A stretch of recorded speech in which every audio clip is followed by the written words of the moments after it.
Integrating factor. देखो integrating factor भी ना दो अलग अलग जगह पे यूज होता है।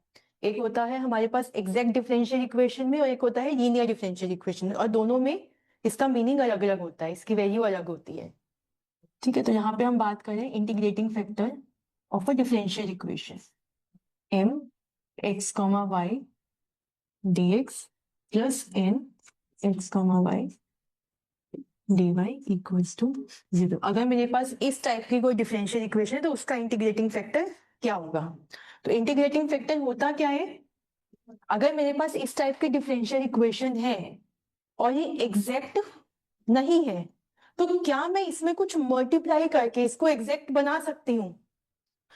ठीक है, अगर मेरे पास, पहले ये चीज समझो कि अगर मेरे पास एक डिफरेंशियल इक्वेशन है ये plus N d Y equals to 0 and this is not exact and this is not exact। not exact का क्या मतलब है? del m upon del y is not equals to del n upon del x। then can I multiply some function of x and y, some function phi form, some function phi of x comma y such that this phi x comma y mx comma y dx plus phi x comma y nx comma y dy equals to 0 becomes exact। This is important. ठीक है, अगर मेरे पास कोई भी एक differential equation है और वो एग्जैक्ट नहीं है, मतलब del m by del y is not equal to del n by del x है, तो क्या मैं कोई एक वैसा फंक्शन फाई मल्टीप्लाई कर सकती हूँ such that this equation becomes exact? और यहां पर जो फाई होता है, this phi x comma y is called the integrating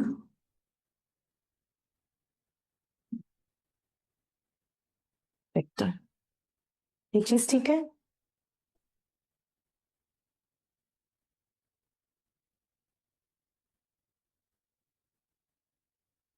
इसको हम IF से भी रिप्रेजेंट करते हैं। तो हमारे पास कोई भी डिफरेंशियल इक्वेशन है, मुझे बोल दिया जाए, जैसे ऑप्शंस आते हैं एग्जाम में कि ये एग्जैक्ट नहीं है पर इसका इंटीग्रेटिंग फैक्टर क्या होगा। वो इंटीग्रेटिंग फैक्टर का क्या मतलब है? अगर मैं उसमें m के साथ और n के साथ उसको मल्टीप्लाई करूं तो ये वाली जो इक्वेशन बननी चाहिए ये कैसी होनी चाहिए? एग्जैक्ट। ठीक है, क्या इंटीग्रेटिंग फैक्टर हर डिफरेंशियल इक्वेशन के लिए एग्जिस्ट करता है? अगर कोई भी डिफरेंशियल इक्वेशन है और वो एग्जैक्ट नहीं है तो क्या इंटीग्रेटिंग फैक्टर हमेशा एग्जिस्ट करेगा? द आंसर इज यस, हमेशा करेगा। बट उसको निकालना इजी है या नहीं है वो हम नहीं कह सकते, क्योंकि उसको निकालने का कोई भी डायरेक्ट मेथड नहीं है कि इंटीग्रेटिंग फैक्टर हम किसी भी डिफरेंशियल इक्वेशन का निकाल दें। कोई भी डिफरेंशियल इक्वेशन को पहले इस फॉर्म में हम लिखें और उसके बाद चेक करें कि अगर वो एग्जैक्ट है तो ठीक है, अगर वो एग्जैक्ट नहीं है तो इसका मतलब इंटीग्रेटिंग फैक्टर हमेशा एग्जिस्ट करेगा।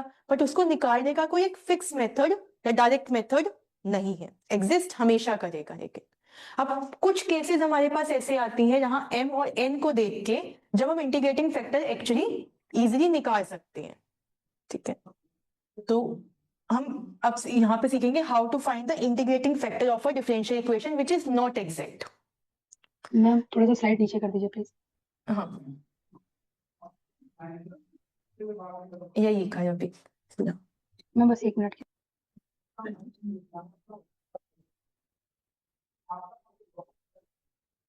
ठीक है, तो बेसिकली अभी हम यही सीखेंगे कि अगर मेरे पास कोई भी एक डिफरेंशियल इक्वेशन है जो एग्जैक्ट नहीं है तो क्या मैं इंटीग्रेटिंग फैक्टर कैसे मैं इंटीग्रेटिंग फैक्टर निकालूं कि वो एग्जैक्ट हो जाए। तो उसमें हम कुछ केसेस डिस्कस करेंगे which depends on the value of m and n। ठीक है, तो हमारे पास जो केस 1 आता है, अच्छा लिखो पहले ना, late m dx plus n dy equals to 0 is a non-exact differential equation, is a non-exact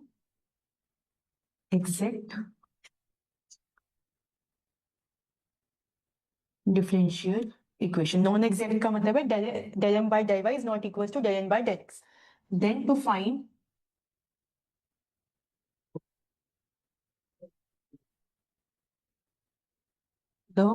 find the integrating factor, we have following cases.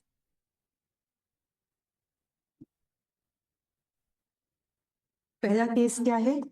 देखो अभी मैंने कहा del m by del y and del n by del x बराबर नहीं होंगे, तो मुझे क्या करना है? इनका सब्ट्रैक्शन।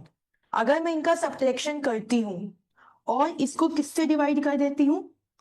n से, और रिजल्टेंट मेरे पास क्या आ जाता है? सम फंक्शन ऑफ x। का याद कैसे रखोगे? देखो del m केस 1 है, केस 1 है, यहाँ से 1 केस 1 है। अगर मैं del m by del y, क्योंकि इक्वल नहीं है तो इनका डिफरेंस नॉन जीरो होगा। अगर मैं इनका डिफरेंस कैलकुलेट करती हूँ और जो बाद वाली टर्म है ना del n by del x, इससे याद रखो n से डिवाइड करती हूँ एंड फंक्शन ऑफ x आता है, ठीक है, इंडिपेंडेंट ऑफ y आता है, सिर्फ x का फंक्शन आता है। देन इंटीग्रेटिंग फैक्टर किस टाइप का होता है? e raised to the power integration of fx dx, ठीक है। अच्छा अगर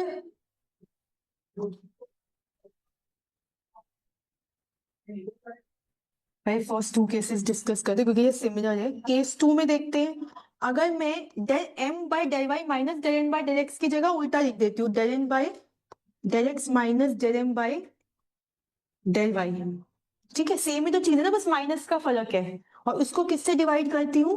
m से, और मेरे पास क्या आ जाता है? Function of y। Then integrating factor क्या हो जाएगा? e raise to the power integration of, यहाँ पे gy कर देती हूँ, gy dy। ये चीज ठीक है। देखो सिमिलर काइंड का फॉर्मूला है ना, इन दोनों का डिफरेंस निकाल के देखो। अगर n से डिवाइड करने पे फंक्शन ऑफ x आ जाए तो n वाली टर्म को बाद में कंसिडर कर लो। अगर m से डिवाइड करने पे फंक्शन ऑफ y आ जाए तो इस तरीके से उसको लिख लो। तो मैं करना क्या है? देखो m ऐसे याद देखो, m ये y, ये y, यहाँ पे n है बाद में तो n, बाद में x है तो x, तो बाद में वो टर्म आएगी जिसके साथ हम डिवाइड करें और जिसके टर्म्स में फंक्शन देख रहे हैं, मैम ठीक है। मैम अगर इक्वेशन नॉन एग्जैक्ट होगी तो क्या कई सारे इंटीग्रेटिंग फैक्टर एग्जिस्ट कर सकते हैं?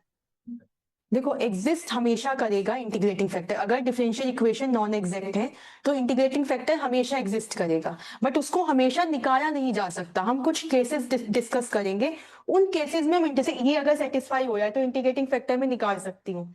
केस 2 में अगर ये वाली कंडीशन सेटिस्फाई हो रही है तो मैं इंटीग्रेटिंग फैक्टर निकाल सकती हूँ। ऐसे ही हम कुछ और केसेस डिस्कस करेंगे जब हम इंटीग्रेटिंग फैक्टर निकाल पा रहे हैं। But in general integrating factor निकालने का कोई भी एक मतलब होता है, एक ही मेथड, पर्टिकुलर मेथड वो नहीं है, ठीक है।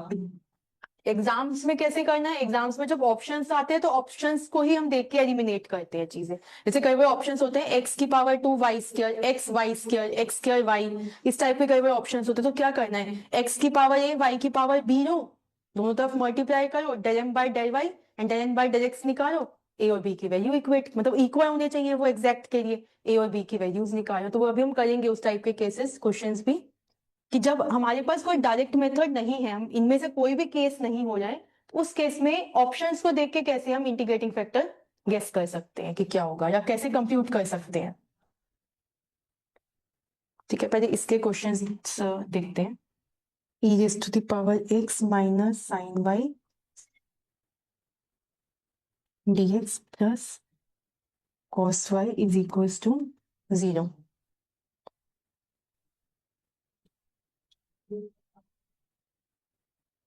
इसका इंटीग्रेटिंग फैक्टर इसको सॉल्व करना है बेसिकली हमें।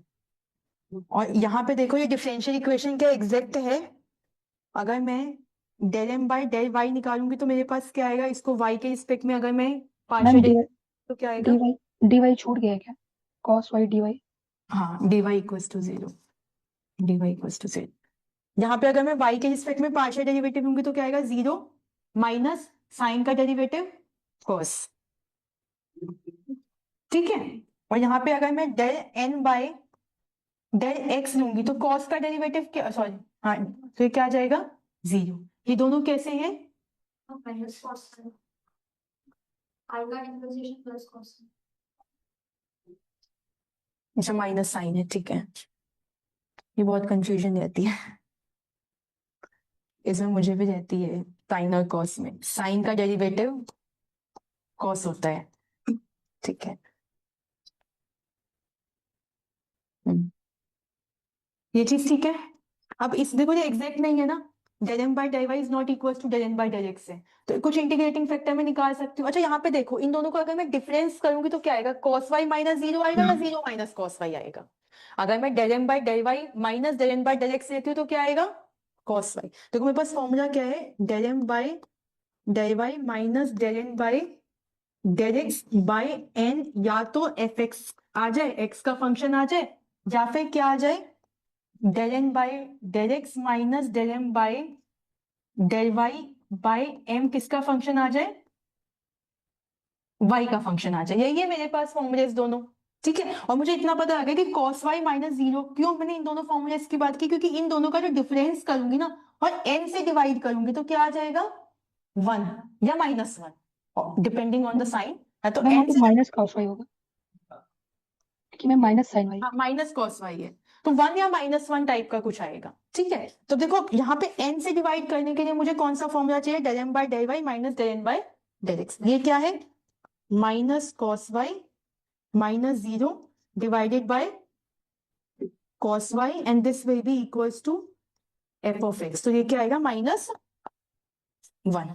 ये चीज ठीक है। f ऑफ x क्या आ गया, माइनस 1। तो इंटीग्रेटिंग फैक्टर क्या होगा, e की power,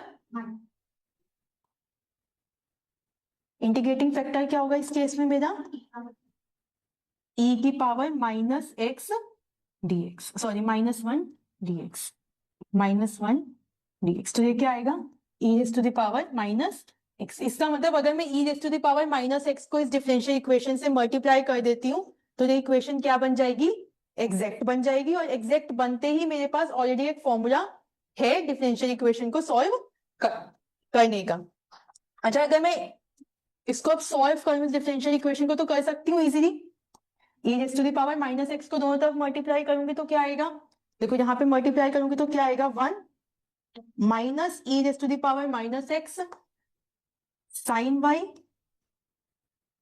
dx plus e raise to the power minus x cos y dy equals to 0। और फॉर्मूला क्या होता है, integration of this term assuming y constant and integration of this term considering all those terms which are independent of x। तो यहाँ पे तो कोई भी टर्म नहीं आएगी जो इंडिपेंडेंट ऑफ x हो। इसको जब विद रिस्पेक्ट टू x करोगे y कांस्टेंट मान के तो क्या आएगा, x minus e raise to the power minus x by minus 1 into sine y। तो क्या आएगा, x plus e raise to the power minus x। तो ये क्या आएगा, x plus e raise to the power minus x sine y and this will be constant. तो ये इसका सॉल्यूशन आ जाएगा, ठीक है ना। तो ये तब यूज होता है, देखो इस टाइप के अगर डिफरेंशियल इक्वेशन एग्जाम में दे दी जाए, बोला जाए सॉल्व करो, तो नहीं कर पाओगे ना इजीली।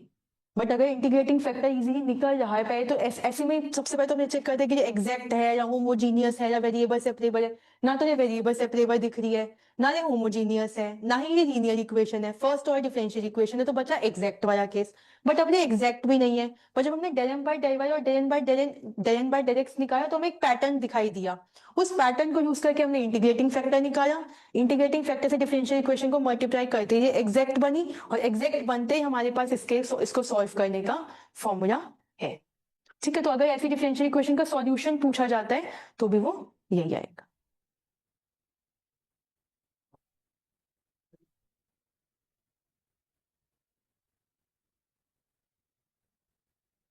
तो एक बार इसको लिखो, फिर एक क्वेश्चन और करते हैं इसको।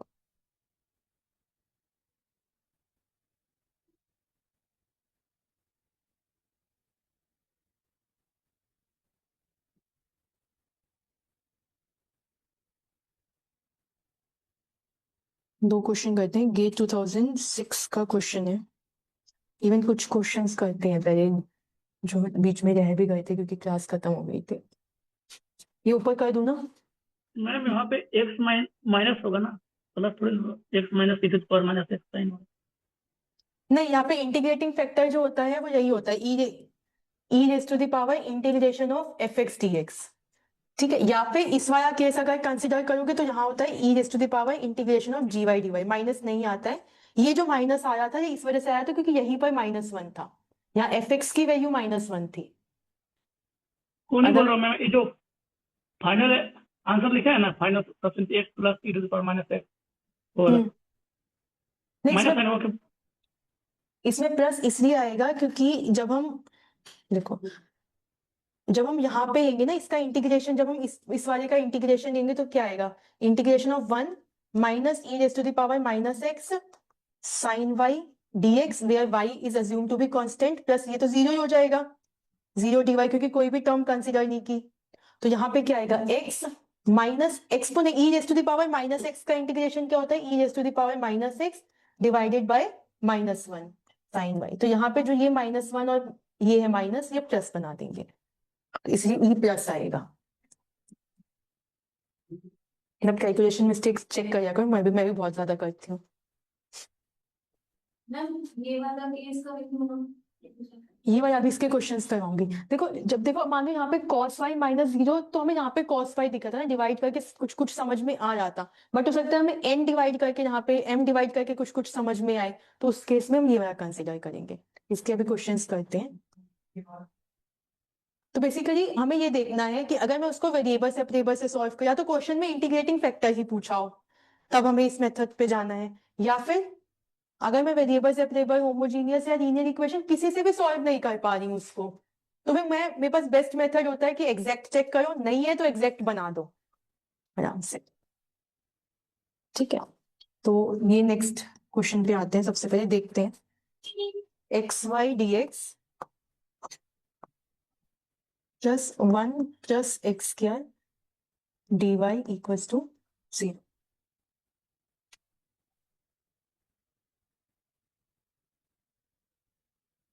ओके, सो हम देखो यहाँ पे ना एक चीज समझो, दोनों ही केसेस में हमें del M by del y and del N by del x तो निकालना ही पड़ेगा, एग्जैक्ट चेक करने के लिए भी निकालना ही पड़ेगा। अगर एग्जैक्ट चेक करने के लिए हमने ये निकाला और ये बराबर आ गए तो ठीक है, एग्जैक्ट हो गई, हमारे पास सॉल्यूशन निकालने का मेथड है। बट अगर ये बराबर नहीं आए, मतलब नॉन एग्जैक्ट है, तो अब देखो कि क्या इन दोनों में से मैं किसी का डिफरेंस करके m या n में से किसी एक चीज से डिवाइड करके, मतलब मैं इजीली उसको सबसे पहले डिवाइड कर भी पा रही हूँ या नहीं कर पा रही हूँ। अगर मैं उसको n से डिवाइड करके फंक्शन ऑफ x ला पा रही हूँ, या फिर उसको m से डिवाइड करके फंक्शन ऑफ y ला पा रही हूँ, तब मैं बोलूंगी कि ये वाले में से दोनों में से केसेस एक केस लग रहा है। अगर नहीं ला पा रही हूँ तो मेरे पास और भी कुछ पॉसिबल केसेस है, जरूरी नहीं है कि हमेशा ऐसे आए, ऐसे भी डिफरेंशियल इक्वेशन करेंगे जहां पे वो एग्जैक्ट नहीं है और केस 1 एंड केस 2 दोनों ही नहीं हो पा रही है। ठीक है, तो वो चीज देखेंगे अभी। तो जब हम केस 3 डिस्कस करेंगे तो हम देखेंगे कि ये दोनों केस फेल हो रहे हैं, इसलिए हम उस केस पे गए हैं। सॉरी,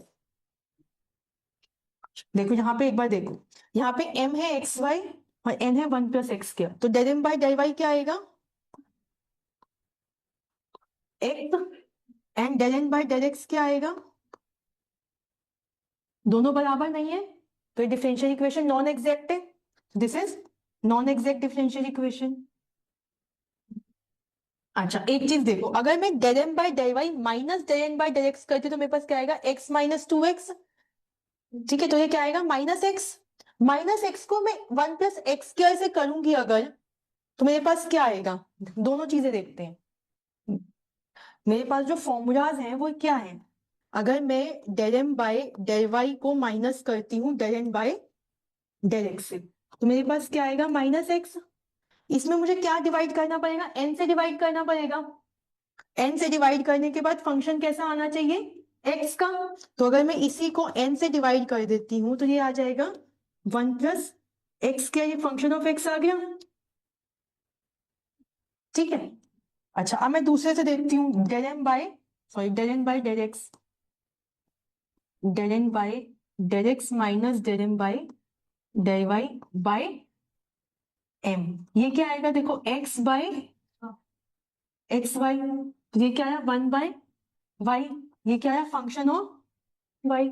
इस केस में केस 1 और केस 2 दोनों फॉलो कराएंगे। ये चीज समझ में आई? देखो इस केस में केस 1 एंड केस 2 दोनों फॉलो कराएंगे, तो इंटीग्रेटिंग फैक्टर मैं यहां से भी निकाल सकती हूँ, इंटीग्रेटिंग फैक्टर मैं यहां से भी, मतलब एक इक्वेशन के more than one integrating factor हो सकते हैं। अब या तो ऑप्शंस देखो कि x की फॉर्म में दे रखा है इंटीग्रेटिंग फैक्टर या y की फॉर्म में दे रखा है सबसे पहले, ठीक है। More than one correct options भी होते हैं, ठीक है। तो अगर मैं इसकी फॉर्म में देखती हूँ तो क्या आएगा इंटीग्रेटिंग फैक्टर यहाँ पे, e raise to the power integration of minus x by 1 plus x square dx। इसको भी सॉल्व करना इजी है, 1 प्लस एक्स स्क्वायर को t मानोगे 2x dx is equal to dt, तो x dx क्या आ जाएगा माइनस dt, तो ये क्या आ जाएगा माइनस dt बाय t। यहाँ पे हम मल्टीप्लाई डिवाइड कर तो सिंपल में निकल जाएगा आंसर। हम तो उससे अगर मल्टीप्लाई डिवाइड करते तो भी सिंपल में आंसर निकल जाएगा, 1/2 बाहर हाँ बात वही है, 1/2 बाहर आ जाएगा। ठीक है, वो तो जिस भी मेथड से कर सकते हो, ठीक है। -1/2 बाहर ले लो ना, तो ये बन गया इसका ऊपर वाला derivative f dash by f, तो ये हो जाएगा 1/t, तो ये हो जाएगा log ऑफ t, तो ये हो जाएगा e raise to the power -1/2 log of 1 plus x square. So थोड़ा ये चीज समझ में आई है सबको? अच्छा इसके बाद मैं क्या कर सकती हूँ, e raise to the power minus जब